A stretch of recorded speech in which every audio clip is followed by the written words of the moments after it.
ಇವತ್ತು ನಾವೆಲ್ಲರೂ ಸಹಿತ ಅತಿ ಸಂಭ್ರಮ ಪಡ್ತಾ ಇದ್ದೀವಿ. ಯಾಕೆಂದ್ರೆ GM ಸಿದ್ದೇಶ್ ಅವರ ಫ್ಯಾಮಿಲಿ ಎಷ್ಟು ಸರಳ ಸಜ್ಜಿಕೆ ಅನ್ನೋದನ್ನ ಈಗಾಗಲೇ ನಮ್ಮ ಒಬ್ಬ ಮಿತ್ರರು ತಮ್ಮ ಹಾಡಿನಲ್ಲಿ ಹೇಳಿದ್ದಾರೆ. ಆ ರೀತಿ ಇವತ್ತು ದಾವಣಗೆರೆಯಲ್ಲಿ ಏನಾದರೂ ಸಹಿತ, ಯಾಕೆಂದ್ರೆ 96ನೇ ಇಸವಿ ನಮ್ಮ ಹಿರಿಯರಾಗಿರ್ತಕ್ಕಂಥ G ಮಲ್ಲಿಕಾರ್ಜುನಪ್ಪನವರು ದಾವಣಗೆರೆ ಲೋಕಸಭಾ ಅಭ್ಯರ್ಥಿ ಆದ ನಂತರ ದಾವಣಗೆರೆಯ ಜಿಲ್ಲೆಯಲ್ಲಿ ಯಾವ ರೀತಿ ಪರಿವರ್ತನೆ ಆಯಿತು, ಇಂದಿನ ಲೋಕಸಭಾ ಸದಸ್ಯರುಗಳು ಅವರು ಚುನಾವಣೆಯಲ್ಲಿ ಮತ ತೋರಿಸಿ ಹೋದ್ರೆ ನೆಕ್ಸ್ಟ್ ಚುನಾವಣೆಗೆ ನೋಡ್ತಿದ್ವಿ ಅವ್ರನ್ನ. ಆದರೆ GM ಮಲ್ಲಿಕಾರ್ಜುನಪ್ಪನವರು ಅವರು ನೋಡದ ಊರಿಲ್ಲ, ಅವರು ಹೋಗದ ಹಳ್ಳಿ ಇಲ್ಲ. ಆ ರೀತಿ ಯಾರು ನನಗೆ ಓಟ್ ಕೊಟ್ಟು ಗೆಲ್ಲಿಸಿದ್ದಾರೆ ಅವರ ಋಣವನ್ನ ತೀರಿಸಬೇಕು ಅಂತಕ್ಕಂಥ ಉದ್ದೇಶವನ್ನು ಇಟ್ಕೊಂಡು ಈ ಜಿಲ್ಲೆಯಲ್ಲಿ ಪ್ರತಿ ಹಳ್ಳಿಗೂ ಸಹಿತ ಹೋದಂತ ಮೊದಲನೇ ವ್ಯಕ್ತಿ ಯಾರಾದರೂ ಇದ್ರೆ ಅದು G ಮಲ್ಲಿಕಾರ್ಜುನಪ್ಪನವರು ಅಂತಕ್ಕಂಥ ಮಾತನ್ನ ಈ ಸಂದರ್ಭದಲ್ಲಿ ಹೇಳಲಿಕ್ಕೆ ಬಯಸ್ತೇನೆ. ಬರೀ ಹೋಗಿರೋದಷ್ಟೇ ಅಲ್ಲ, ಪ್ರತಿ ಹಳ್ಳಿಗೂ ಸಹಿತ ತಮ್ಮ ಅನುದಾನವನ್ನ ಕೊಟ್ಟು ಅಲ್ಲಿಯ ಕಷ್ಟ ಸುಖಗಳನ್ನ ಕೇಳಿದಂತ ಯಾರಾದರೂ ಒಬ್ಬ ಮಹಾನ್ ನಾಯಕರಿದ್ರೆ ದಿವಂಗತ G ಮಲ್ಲಿಕಾರ್ಜುನಪ್ಪನವರು ಅಂತಕ್ಕಂಥದನ್ನ ನಾವೆಲ್ಲರೂ ಸಹಿತ ತಿಳ್ಕೊಂಡಿದ್ದೀವಿ. ಅದೇ ರೀತಿ ಅವರ ತಂದೆಯ ಹಾದಿಯಲ್ಲಿ 2004ರಿಂದ ಏನು GM ಸಿದ್ದೇಶಣ್ಣವರು ಲೋಕಸಭಾ ಚುನಾವಣೆಗೆ ಪ್ರವೇಶ ಮಾಡಿದ್ರು, ಹ್ಯಾಟ್ರಿಕ್ ಹೀರೋ, 4 ಬಾರಿ ಸೋಲಿಲ್ಲದ ಸರ್ದಾರ ಈ ಜಿಲ್ಲೆಗೆ ಯಾರಾದರೂ ಇದ್ರೆ ಅದು GM ಸಿದ್ದೇಶಣ್ಣವರು ಅಂತಕ್ಕಂಥ ಮಾತನ್ನ ಈ ಸಂದರ್ಭದಲ್ಲಿ ನಾನು ಹೇಳಲಿಕ್ಕೆ ಬಯಸ್ತೇನೆ. ಆದ್ರಿಂದ ಇವತ್ತು ದಾವಣಗೆರೆ ಜಿಲ್ಲೆಯಲ್ಲಿ ಬಿಜೆಪಿ ಇಷ್ಟೊಂದು ನಗರಸಭೆ ಇರ್ಬೋದು, ಜಿಲ್ಲಾ ಪಂಚಾಯತಿ ಇರ್ಬೋದು, ತಾಲೂಕ್ ಪಂಚಾಯತಿ ಇರ್ಬೋದು, ಗ್ರಾಮ ಪಂಚಾಯತಿ ಇರ್ಬೋದು, MLAಗಳು 8 ವಿಧಾನಸಭಾ ಕ್ಷೇತ್ರದಲ್ಲಿ 7 ವಿಧಾನಸಭಾ ಕ್ಷೇತ್ರ ಅಂತ ಗೆಲ್ಲಿಸಿದಂತ ಯಾರಾದರೂ ನಾಯಕರಿದ್ರೆ ಅದು GM ಸಿದ್ದೇಶಣ್ಣವರು ಅಂತಕ್ಕಂಥದ್ದನ್ನು ನಾವು ಒಪ್ಪಲೇಬೇಕಾಗ್ತದೆ. ಒಂದು ಕ್ಷೇತ್ರ ನಿಮಗೆಲ್ಲ ಗೊತ್ತಿದೆ, ಅದು ದಾವಣಗೆರೆ ದಕ್ಷಿಣ ಕ್ಷೇತ್ರ. ಅದು ಯಾಕೆ ಅಲ್ಲಿ ನಮಗೆ ಸೋಲಾಗ್ತಾ ಇದೆ ಅನ್ನೋದು ನಿಮಗೆ ಗೊತ್ತಿದೆ. ಆದ್ರಿಂದ ನಾನು ಇವತ್ತು ಏನು ಹೇಳಲಿಕ್ಕೆ ಬಯಸ್ತಾ ಇದ್ದೀನಿ ಅಂದ್ರೆ, ಇವತ್ತು ಯಾರ ಪುಣ್ಯನೋ ಏನೋ ಗೊತ್ತಿಲ್ಲ, ನಾವಿಲ್ಲಿ ಸೇರಿರ್ತಕ್ಕಂಥ ಎಲ್ಲ ಬಿಜೆಪಿಯ ಕಾರ್ಯಕರ್ತರು, ನಮ್ಮ ಏನು ಹಿರಿಯರು ಈ ಪಕ್ಷಕ್ಕಾಗಿ ಸರ್ವಸ್ವವನ್ನು ತ್ಯಾಗ ಮಾಡಿದಂತ ಎಲ್ಲ ನಾಯಕರ ಒಂದು ಇವತ್ತು ಋಣದಿಂದ ನಾವೆಲ್ಲರೂ ಸಹಿತ ಇವತ್ತು ಇಲ್ಲಿ ಈ ಒಂದು ಸ್ಟೇಜ್ ಮೇಲೆ ನಿಂತ್ಕೊಂಡು ಮಾತಾಡ್ತಾ ಇದೀವಿ ಅಂದ್ರೆ ಅದು ತಪ್ಪಾಗ್ಲಿಕ್ಕಿಲ್ಲ ಅಂತಕ್ಕಂಥ ಮಾತನ್ನ ಈ ಸಂದರ್ಭದಲ್ಲಿ ಹೇಳಲಿಕ್ಕೆ ಬಯಸ್ತೇನೆ. ಯಾಕೆ ಈ ಮಾತನ್ನು ಹೇಳ್ತಾ ಇದ್ದೀನಿ ಅಂದ್ರೆ, ಸರ್ವಸ್ವವನ್ನು ತ್ಯಾಗ ಮಾಡಿದಂತ ಯಾರಾದರೂ ನಾಯಕರಿದ್ರೆ ಅದು ಬಿಜೆಪಿ ನಾಯಕರು. ಮೊದಲನೇದಾಗಿ ಶ್ಯಾಮಾ ಪ್ರಕಾಶ್ ಮುಖರ್ಜಿ ಅವರು, ಅದೇ ರೀತಿ ಪಂಡಿತ್ ದೀನ್ ದಯಾಳ್ ಉಪಾಧ್ಯಾಯರು, ಅದೇ ರೀತಿ ಅಟಲ್ ಬಿಹಾರಿ ವಾಜಪೇಯಿ ಅವರು, ಲಾಲ್ ಕೃಷ್ಣ ಅಡ್ವಾಣಿ ಅವರು, ಇವತ್ತಿನ ದೇಶದ ಪ್ರಧಾನಿಯಾಗಿರ್ತಕ್ಕಂಥ ನರೇಂದ್ರ ಮೋದಿ ತಾವು ಎಲ್ಲವನ್ನೂ ಸಹಿತ ಫಕೀರ ಅಂತ ಹೇಳಿದ್ರು. ನಾನು ಒಬ್ಬ ಫಕೀರ. ಇವತ್ತು ನೋಡ್ತಾ ಇದ್ದೀವಿ, ನಾವು ಒಬ್ಬ ನಗರಸಭಾ ಅಧ್ಯಕ್ಷರಾದ್ರೆ, ಗ್ರಾಮ ಪಂಚಾಯತಿ ಅಧ್ಯಕ್ಷ ಆದ್ರೆ, ಜಿಲ್ಲಾ ಪಂಚಾಯತಿ ಅಧ್ಯಕ್ಷ ಆದ್ರೆ ನಾವು ಎಷ್ಟು ಆಸ್ತಿ ಘೋಷಣೆ ಮಾಡ್ಕೊಳ್ತೀವಿ? 10 ಕೋಟಿ 20 ಕೋಟಿ ಆಸ್ತಿ ಘೋಷಣೆ ಮಾಡ್ಕೊಂತೀವಿ.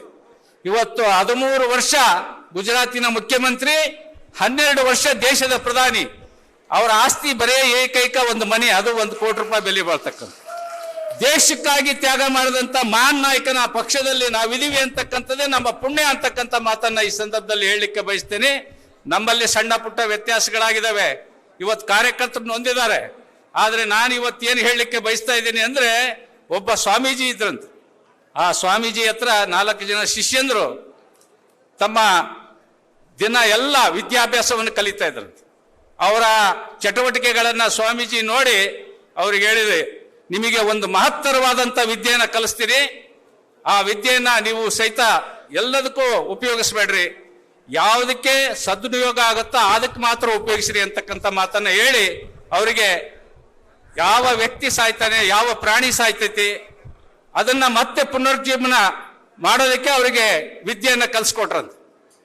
ಎಲ್ಲ ಪರಿಪೂರ್ಣ ವಿದ್ಯೆ ಕಲಿತ ನಂತರ ಆಯ್ತು, ನೀವು ಎಲ್ಲ ವಿದ್ಯೆಯನ್ನ ಕಲ್ತಿದ್ದೀರಿ, ಇನ್ಮೇಲೆ ನಿಮ್ಮ ಜೀವನವನ್ನ ಕಟ್ಗೇಡ್ರಿ, ಸುಖವಾಗಿರ್ರಿ, ಯಾವುದೇ ರೀತಿಯ ಅನ್ಯಾಯ ಮಾಡಕ್ ಹೋಗ್ಬೇಡ್ರಿ ಅಂತಕ್ಕಂಥದನ್ನ ಹೇಳಿ ಆಶೀರ್ವಾದ ಮಾಡಿ ಕಳಿಸಿ ಗುರುಗಳು ಕಳಿಸಿದ್ರಂತ. ಅವ್ರು ಬರ್ತಾ ಇದ್ದ ದಾರಿ ಒಳಗೆ ಒಂದು ಕಾಡು ಸಿಕ್ತಂತ. ಕಾಡು ಸಿಕ್ಕಾಗ ನಾವು ಗುರುಗಳ ಹತ್ರ ವಿದ್ಯೆ ಕಲ್ತೀವಲ್ಲ, ಅದು ನಾವು ಪರ್ಫೆಕ್ಟಾಗಿ ಕಲ್ತೀವೋ ಇಲ್ಲೋ ಗುರುಗಳ ಮೇಲೆ ಅನುಮಾನ ಮಾಡಕತ್ತಿದ್ರು. ಹೆಂಗಾರ ಆಗಲಿ ಒಂದು ಪರೀಕ್ಷೆ ಮಾಡೇ ಬಿಡೋಣ. ಅಲ್ಲಿ ಒಂದು ಸಿಂಹ ಸತ್ತು ಬಿದ್ದಿತ್ತಂತ. ಒಬ್ಬ ಎಲ್ಲ ಮೂಳೆಗಳನ್ನು ಜೋಡಿಸ್ತಕ್ಕಂಥ ವಿದ್ಯೆ ಕಲ್ತಿದ್ನು.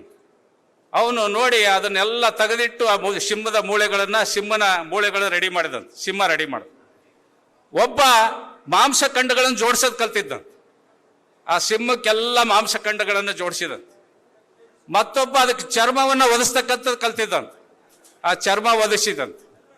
ಇನ್ನೊಬ್ಬ ಅದಕ್ಕೆ ಜೀವ ಕೊಡ್ತಕ್ಕಂಥದ್ದು ಹೇಳಿ ಎಲ್ಲ ಆದ್ರೆ ಇನ್ನೇನು ರೆಡಿ ಆಯ್ತು. ಇನ್ನೊಬ್ಬ ಜೀವ ಕೊಟ್ಬಿಟ್ಟ. ಬಹಳ ದಿವಸದಿಂದ ಸತ್ತು ಬಿದ್ದು ಹುಲಿ ಹಾಸ್ಕೊಂಡಿತ್ತ. ಅವ್ರು 4 ಜನನು ತಿಂತು. ಗುರುಗಳು ಕಲಿಸಿದ ವಿದ್ಯೆ ಏನಾಯ್ತು? ಎಲ್ಲ ಮಂಡಪಾಲಾಯ್ತು. ಇವತ್ತು ನಮ್ಮೆಲ್ಲ ಹಿರಿಯರು ಏನು ಯಾವ ತ್ಯಾಗವನ್ನು ಮಾಡಿ ಯಾವ ರೀತಿ ಪಕ್ಷವನ್ನು ಕಟ್ಟಿ ನಮಗೆ ಬಿಟ್ಟುಕೊಟ್ಟಿದ್ದಾರೆ. ನಾವು ಸಿಂಹಗಳಾಗಬಾರ್ದು. ನಮ್ಮ ಕಾರ್ಯಕರ್ತರು ಇವತ್ತು ನೊಂದಿದ್ದಾರೆ. ನಾವೆಲ್ಲರೂ ಸಹಿತ ನಮ್ಮಲ್ಲಿ ಏನೇ ಆಂತರಿಕ ಸಮಸ್ಯೆಗಳಿರಲಿ, ಏನೇ ಇರಲಿ, ನಾವೆಲ್ಲರೂ ಸೇರಿ ಇವತ್ತು ದಾವಣಗೆರೆಯಲ್ಲಿ ಎಲ್ಲ ತಿಂತಕ್ಕಂಥ ಸಿಂಹವನ್ನು ಬೆಳೆಸಿದ್ದೇವೆ. ಅದಾಗಬಾರ್ದು. ಅದನ್ನು ಒಡೆದಾಕ್ಬೇಕು. ಅದನ್ನು ಒಡೆದಾಕ್ಬೇಕಾದ್ರೆ ನಾವೆಲ್ಲರೂ ಒಗ್ಗಟ್ಟಾಗಿ ಒಂದಾಗಿ ಮುಂದಿನ ದಿನಗಳಲ್ಲಿ ಏನು ಇಂದಿನ ಗತವೈಭವ ಇತ್ತು. ಬಿಜೆಪಿ ಜಿಲ್ಲೆಯಲ್ಲಿ 7 ವಿಧಾನಸಭಾ ಕ್ಷೇತ್ರ ಗೆದ್ದಿತ್ತು. MP ಗೆದ್ದಿದ್ವಿ, ಜಿಲ್ಲಾ ಪಂಚಾಯತಿ ಗೆದ್ದಿದ್ವಿ, ನಗರಸಭೆ ಗೆದ್ದಿದ್ವಿ, ತಾಲೂಕ್ ಪಂಚಾಯತಿ ಗೆದ್ದಿದ್ವಿ. ಇವತ್ತು ಅದೇ ರೀತಿ ಮುಂದಿನ ದಿನಗಳಲ್ಲೂ ಸಹಿತ ನಮ್ಮ ಕಾರ್ಯಕರ್ತರು ನೊಂದ್ಕೊಳ್ಳೋದು ಬೇಡ. ನಾವೆಲ್ಲರೂ ಸಹಿತ ಸಿದ್ದೇಶಣ್ಣ, ನಮ್ಮ ನಾಯಕರು, ಇಲ್ಲೇನಿರ್ತಕ್ಕಂಥ ವೇದಿಕೆ ಮೇಲೆ ಇರ್ತಕ್ಕಂಥ ಎಲ್ಲ ನಾಯಕರು ಒಟ್ಟಾಗ್ತೀವಿ, ಒಂದಾಗ್ತೀವಿ. ಯಾವುದೇ ಚುನಾವಣೆ ಬರಲಿ, ಆ ಚುನಾವಣೆಯನ್ನ ಕಟ್ಟುನಿಟ್ಟಾಗಿ ಎದುರಿಸಿ ಮತ್ತೆ ಕಾರ್ಯಕರ್ತರಿಗೆ ಗೌರವ ತರ ರೀತಿಯಲ್ಲಿ ನಾವೆಲ್ಲ ನಡ್ಕೊಳ್ತೀವಿ ಅಂತಕ್ಕಂಥ ಮಾತನ್ನು ಈ ಸಂದರ್ಭದಲ್ಲಿ ಹೇಳಿ ನನಗೆ ಮಾತಾಡಲು ಅವಕಾಶ ಮಾಡಿಕೊಟ್ಟ ಎಲ್ಲರಿಗೂ ಒಂದ್ಸಿ ನನ್ನ ಮಾತನ್ನು ಮುಗಿಸ್ತಾರೆ.